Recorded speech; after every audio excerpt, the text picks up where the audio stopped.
end of an age. And then Buckley was talking to me before I finished giving the headline. He said, or the beginning of a new era. Well, what it means is the end of an age. We will decide the new era. But make no mistake, we are now there. Make no mistake. Now, I have a couple of special announcements I'm going to make tonight on this Monday global transmission here on Facebook and YouTube. But I really do want people to think about the fact that the globalists want to control human thought and human paradigms so they can direct our evolution in their own words. Whether you believe in evolution or not, the point is they believe in it, they're doing it, it's happening, and cars have evolved, computers have evolved, our DNA is basically devolving, we're under attack. And I think we should organize together and figure out exactly what type of attack we're under. Now I have a few announcements I'm going to make here today, but before I do that, I just want to point out that, make no mistake, there is an huge, epic, historical, unprecedented, incredibly seismic battle going on right now for the soul of humanity. And it's so big and so important and so weighty that I'm not going to sit here and tell you I have all the answers. But I know this, I'm conscious and I'm in the fight, and I really believe in humanity and really want to empower people because you're my people. I mean, I have empathy. I have empathy for my dog who's died of a brain tumor. He's got to be put down the next week probably. But I love so much, I don't want to let him go. And I have love for my cats. But I have even more love for my children, 1,000 times I love my family. And that extends out to everybody. And the system acts like none of that's real, but it is. It's real in my heart. And in a Zen sense, it goes on forever and it's real, and that's just the way it is. A couple of the announcements here. I've been to the top. I thought 15 years ago, being in some big Hollywood movies, 10 years ago, being to A-list parties with like 20, 30 people there, and it's like Brad Pitt and all the other people there. Who's that guy that's a national treasure? Whatever his name is. All of them. All Mel Gibson, everything. I thought, wow, that was really arriving, and then it was so empty, nothing against those people, that I just didn't care. And, I'd been to D.C. and New York and L.A., and I'd met senators and people that were just so empty and fake. It was really creepy, really satanic, really self-centered.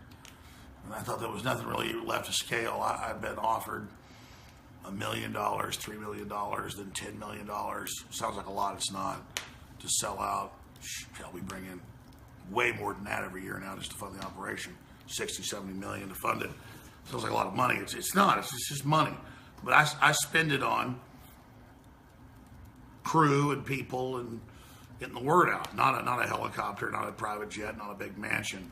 What's a mansion? 20 bedrooms so you can show off to your mummy neighbors, and then you got some dog craps in the separate rooms. I know all these rich people, they go, yeah, a mansion's just a place for your dog to take a shit. And you find like dried up turds later. And again, I'm not knocking money and success. The anti-money people say they don't want money, but they're obsessed with money. And I want money just to be secure and have a car that runs, have good medicine, have good food, and a good roof over my head to fire, not a bunch of symbols of power.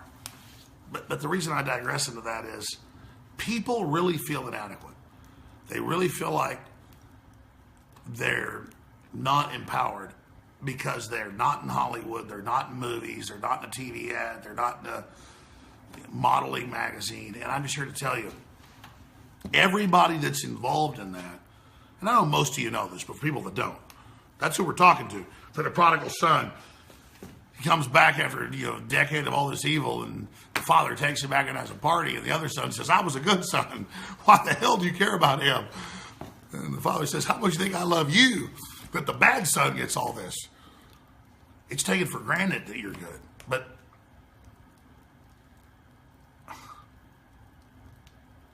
there are a lot of psychopaths and sociopaths that take people that want to empower humanity.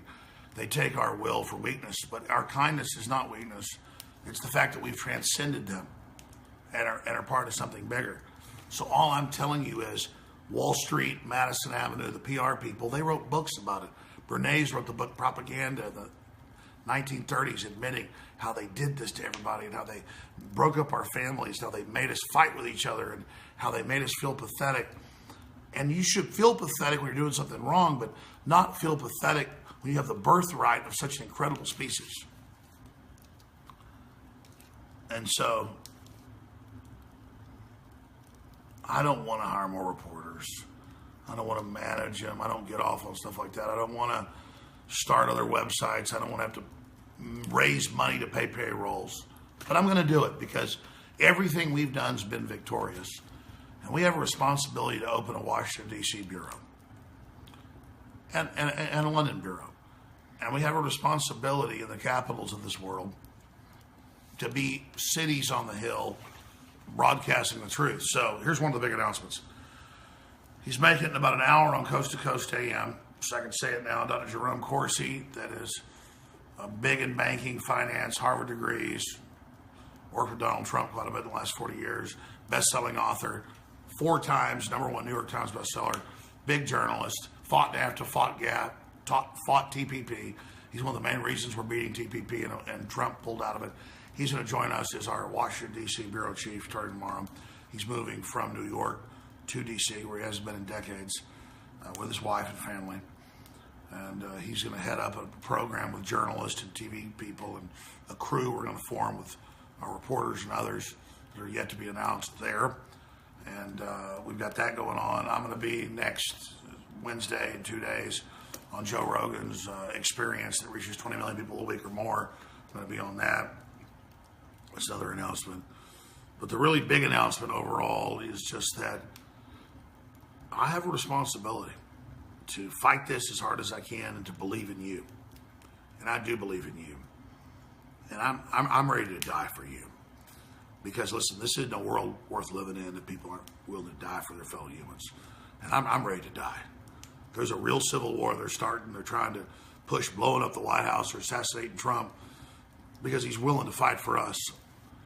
Well, I'm willing to fight for him. And if you've got any discernment, you should know Trump's for real and is an honorable person and a good person.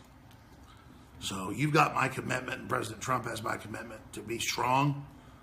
I criticized Trump last week, and I said, deny torture, come out against it. It's the only thing you're wrong on. And he came out today against torture.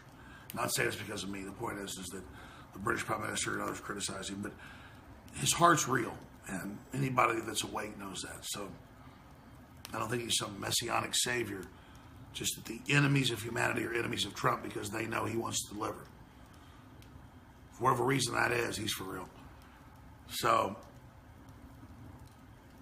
I appreciate all of you. A lot of other big announcements coming tomorrow, 11 a.m. Central, Infowars.com/show. They really are trying to censor us. They're trying to block all the free press. They're so authoritarian because they can't face us. They can't face the sincerity. They can't face the reality. They can't face the fact that we're so real.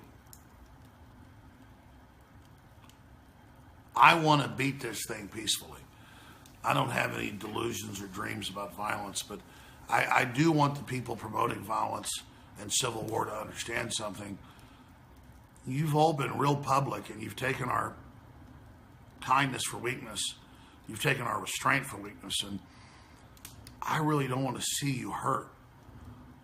But the plans you've got are really evil, and if you think once you start those, you'll be safe anywhere in the world, you're gravely mistaken.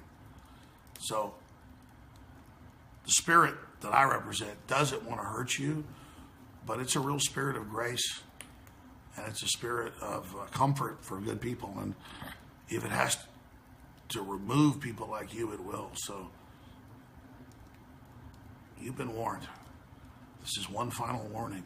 You're not going to get another one. Stand down now. Stop hurting the innocents,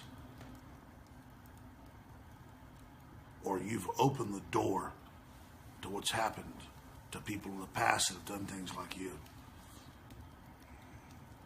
I hope you have some soul left in you that can be reached out to.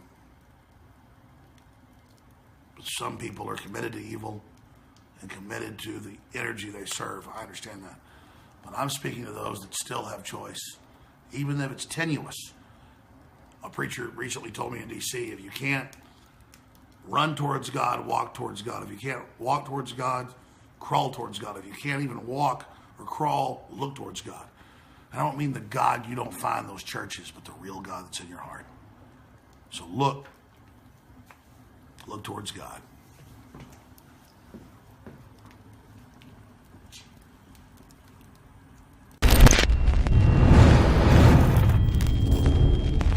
Look, I'm not going to sit here and say, see, I told you so, that communist Chinese-style net censorship was coming to the web, because it's already here. It's being announced. The way you keep the internet open and free is you get involved more than ever. Go to Infowars.com/app. A new battleship in the fight. Infowars Live, available right now. We're looking for a crew to man it. You going to sit down and play games and be a trendy? Or are you going to be part of history? Don't sit by and let the internet and free speech be stolen from you. Take action.